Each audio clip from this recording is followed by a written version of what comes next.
She spoke between bites of cake, her words cutting through the sweetness. I wish you were never born. The air around us, once sweet, suddenly turned sour in my mouth. Laughter rumbled around the table like distant thunder.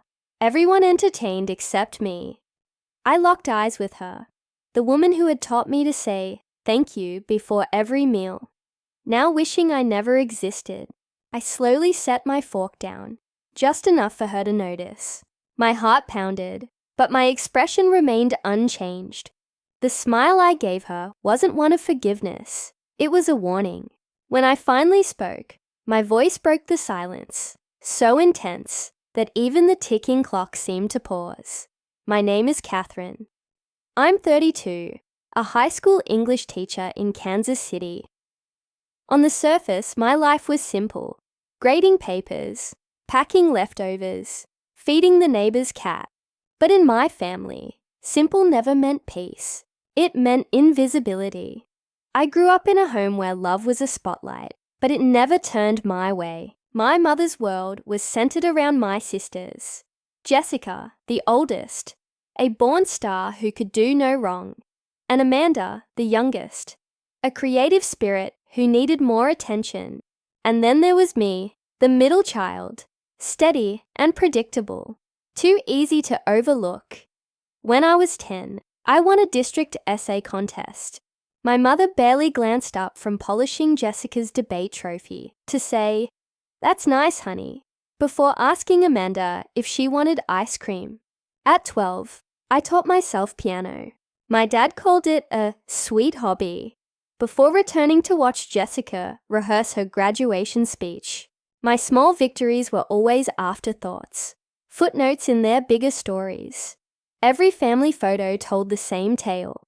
Jessica front and center, Amanda leaning into mom, and me standing on the sidelines, smiling just enough to fill the space beside dad. If you looked closely, you might catch the faint outline of someone fading. I told myself it didn't matter. I convinced myself that being the reliable one was enough. Birthdays, holidays, graduations, I'd always be the first to clean the dishes, refill the glasses, and do the work no one asked for. I thought effort could earn affection, but I was wrong. Our dinners were always loud, filled with the scent of mom's lasagna, dad talking about the neighbors, Jessica discussing her clients, Amanda explaining her latest project. I would sit quietly, nodding, throwing in the occasional, "That's wonderful," as punctuation to their stories. When they laughed, I laughed too, because that's what you do when you're the family glue. You hold things together even when it hurts. The last few months were no different. Jessica had just made senior partner at her law firm. Amanda was still painting in mom's basement, which in our house was considered following her passion. So, when mom called about hosting a celebratory dinner, I didn't hesitate. I baked a cake, my simple contribution to the perfect family portrait. I told myself that this time would be different. Maybe mom would ask about my students, or my new class project. Maybe she'd remember my favorite dessert wasn't chocolate, but lemon. Hope has a way of surviving, even when it shouldn't. That night, everything looked perfect. The table was set with polished silverware. Candles flickered against cream china, and the smell of garlic and wine filled the room. I arrived early, of course, carrying a bakery box and wearing the same cardigan I'd worn to every family dinner. Mom smiled when she saw me, but it was the same polite smile she'd give a neighbor, not a daughter. "You made it. Good. We're just waiting on dessert." The evening unfolded like a movie I had seen too many times before. Dad toasted Jessica's promotion. Amanda pulled up pictures of her art on her phone, and Mom asked about courtrooms and clients. My moment never came. Every attempt to speak was brushed aside by another laugh. Another story that didn't include me. Still, I stayed silent, kept smiling, and told myself that maybe silence was safety. The sound of their laughter filled the house, an echo of every year I had tried to belong. Then the plates were cleared. Dessert arrived, chocolate cake, glossy under the candlelight, just like always. As Mom placed the first slice on my plate, she looked at me. Her voice, soft yet sharp, broke the silence. The same voice that once sang lullabies to me. I wish you were never born.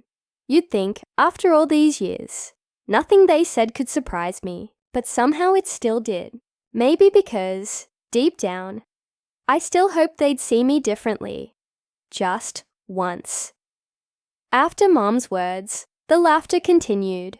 Rolling around the table, Jessica snorted into her wine glass.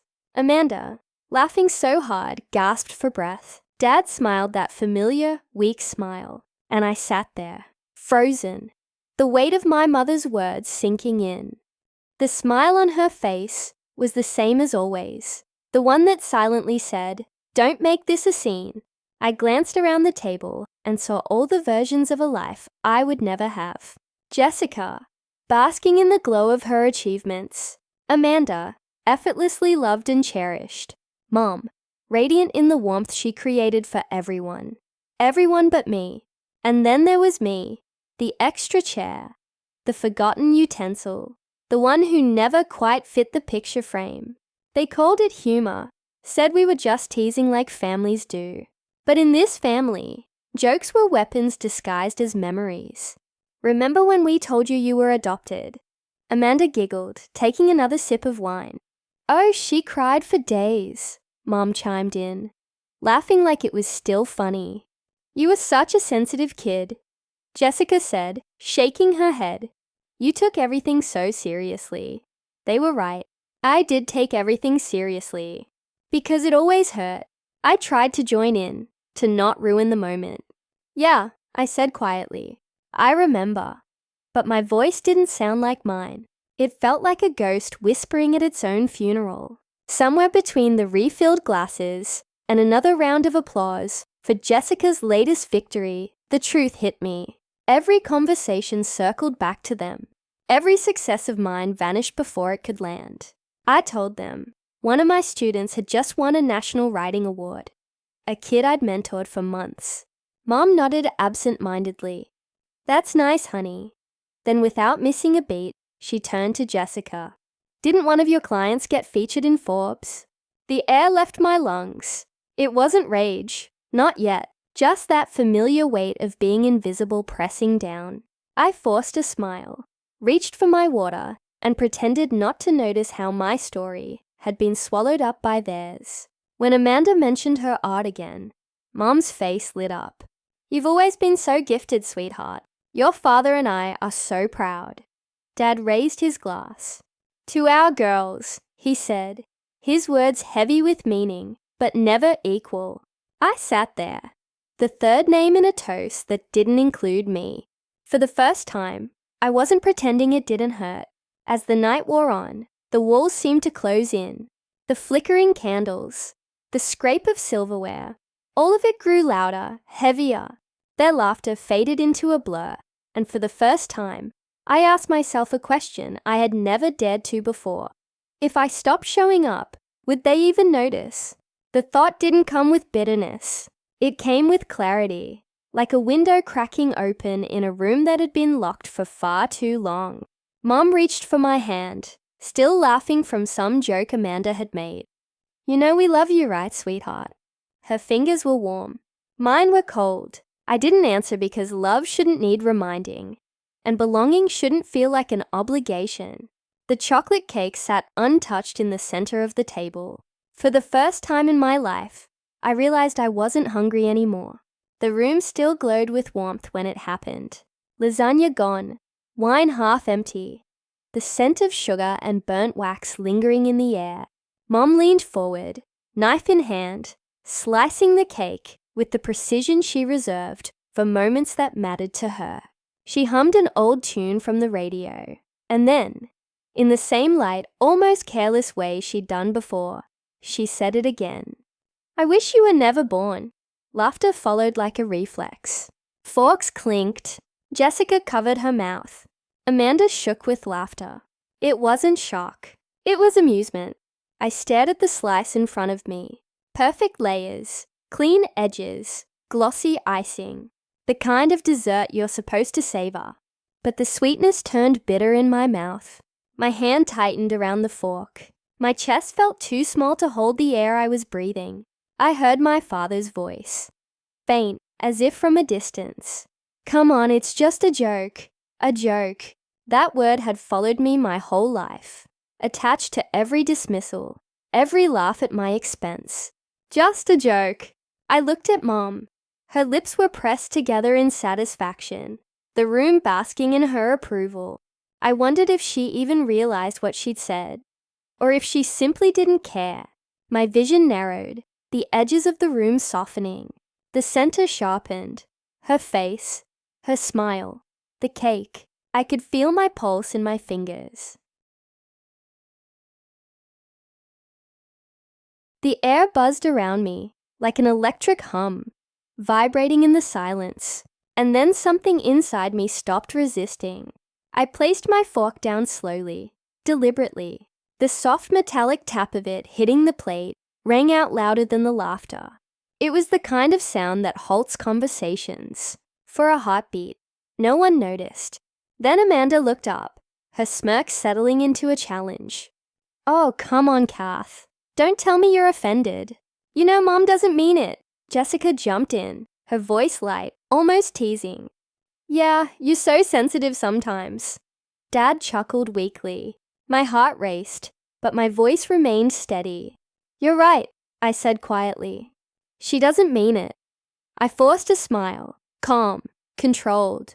That smile, I realized, scared them more than any shout ever could. Mom blinked, the laughter fading from her lips. "Well, that's good. I wouldn't want you to take it the wrong way." "I didn't," I replied, my tone even, almost gentle. I just finally heard it the way it was always meant to be. The silence spread quickly, like a fuse lighting under glass. I leaned back, watching her expression shift. For years I had waited for her to see me, and now, for the first time, she did. But not the version she expected. My pulse slowed. The rush inside me quieted. I stood, my bag in hand. The leather strap felt firm, grounding me. I looked at them, my mother, my sisters, my father, and realized that I didn't hate them. I just didn't belong here anymore. "I think I'm done for tonight," I said softly. No one spoke. No one stopped me. The chair scraped the floor as I pushed it back. The candles flickered, the room holding its breath. I walked out of that dining room, out of their laughter, out of the life where I'd spent 3 decades being invisible. And when the door clicked shut behind me, the room fell into the kind of silence it had always deserved. Dead. Unbroken. I didn't cry that night. Not a single tear. I went home, kicked off my shoes, and sat on the edge of my bed, staring at the stillness of my apartment. The same walls that once felt suffocating now felt like freedom. No voices, no laughter that stung like glass. No need to shrink myself to fit into their expectations. I remember the clock ticking. 10:43 p.m. That's when I made the promise to myself. I wasn't going to fight for a seat at their table anymore. I was going to build my own. I opened my laptop, my hands still trembling. New tab, Teaching Job Seattle. The idea came to me like a breath of fresh air, far enough away so Mom couldn't just drop by, but close enough that it still felt like the same sky. That night, I filled out 3 applications. By morning, I had sent 10. Each click felt like a door quietly closing behind me. Days turned into weeks. Calls started coming in, first from recruiters, then from my family. Mom's voicemail, "Sweetheart, don't be dramatic. Call us back." Delete. Jessica's message, "You overreacted." Delete. Amanda's text, "Mom's worried about you." Delete. For years, I had been the one smoothing things over, calling back, making peace. But this time, silence was my answer. My absence became the conversation they never allowed me to have. A month later, I accepted a position in Seattle. New school, new city, new start. The movers came on a Friday morning. As they packed the last box, I stood by the window, watching the autumn lights spill in. For the first time in a long time, I didn't feel like background noise. I felt seen, by myself. Seattle welcomed me with rain, the kind that smells like renewal. I found a small apartment near the water, full of light. I bought a new desk, a cheap rug, and a plant I kept forgetting to water. Each object was mine, chosen, not inherited. The first week at school was chaos, but the best kind. Kids with questions, laughter spilling down the hallways, colleagues introducing themselves with warm smiles that didn't feel forced. My new principal, Mr. Reynolds, called me a steady light. I hadn't realized how much I needed to hear that. For the first time, I came home tired, but not empty. My students started to trust me. One of them even left a note on my desk. "You make words feel safe." I kept it folded in my wallet, the tiny reminder of everything I'd left behind. Back in Kansas City, my absence grew louder. An old neighbor mentioned that Jessica and Amanda had stopped speaking to each other. Thanksgiving plans became a tangled mess. Without me there to mediate, they had no choice but to face the truth. Without the glue, everything cracked. I didn't need to gloat. My revenge wasn't anger. It was peace. The kind of peace they'd never find sitting around that table, trapped in their cycles. Every time my phone buzzed with an unknown number, I knew it was them. Sometimes I let it ring just to savor the power of choice. Silence had become my language. One evening, as rain tapped against the windows, I made tea. The same kind Mom used to brew during holidays. I took a sip, half expecting the bitterness of memories. Instead, it tasted warm, alive. My chest didn't tighten this time. It was then I realized I hadn't disappeared. I'd finally appeared in my own life. And the irony was, by wishing me gone, my mother had given me exactly what I needed. The freedom to exist without her permission. I closed my eyes, listening to the rain and the hum of the city below. No laughter, no noise, just peace, and the quiet satisfaction of knowing that my silence had become their undoing. Years passed, soft and steady, like the rhythm of rain on my Seattle window. Sometimes, I wondered if they still sat around that table, the same one where I'd disappeared. I imagined Mom slicing into another perfect cake, but the laughter didn't sound quite the same. Silence has a way of haunting a room once it learns your name. They reached out less and less over time. First came the letters, Mom's handwriting trembling across the page. We didn't mean it that way. Then the photos stopped arriving at Christmas. By the third year, the calls slowed to nothing but static. And yet, I wasn't angry anymore. I stopped keeping score the day I realized peace doesn't need an audience. My life had grown quietly full. The students I taught made me laugh. My co-workers became friends who saw me for who I was, not what I could fix for them. And then there was David, the man I met in a bookstore on a rainy Tuesday. He didn't ask about my family. He asked about my favorite author. We talked for hours, and somewhere between coffee refills and paperbacks, I realized I was happy.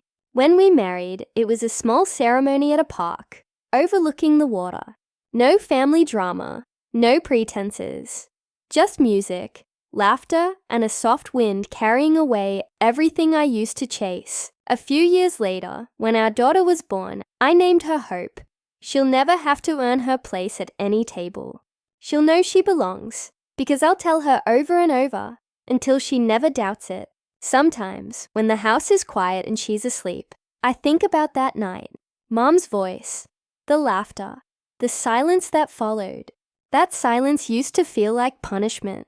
Now it feels like peace. The night my mother wished I'd never been born was the night I finally started living. If you've ever had to walk away to find peace, you already know. Silence isn't the absence of love. It's what happens when you love yourself enough to stop begging for noise. When people ask if I ever made peace with my family, I tell them this. Peace isn't something you wait for. It's something you build. I never went back to that dining room, but sometimes I still dream of it. The clink of silverware, the smell of garlic bread, the sound of my own heartbeat trying to stay quiet. In those dreams, I don't see their faces anymore, just the empty chairs and the silence that fills the room long after I've walked away. Seattle became home, my classroom, my refuge, my daughter, my proof that love can begin in the ruins of what came before. Every time she runs into my arms, laughing, I think about that night, the one that was supposed to erase me, and I realize it didn't. It rewrote me, because sometimes the cruelest wish becomes the greatest gift. Mom wished I was never born, and in a way, she got her wish. The version of me they once knew, the one who begged to be seen, no longer exists, but the woman who replaced her, she was born that night over dessert. So, if you've ever been told you don't belong, that you're too much or not enough, listen to me. You can leave the table. You can build your own. And when you do, you'll find that silence doesn't mean loss. It means you finally have the space to hear your own voice. If this story found you tonight, drop your city in the comments and tell me. Have you ever had to walk away from someone you love just to love yourself? Your story might be the one someone else needs to hear.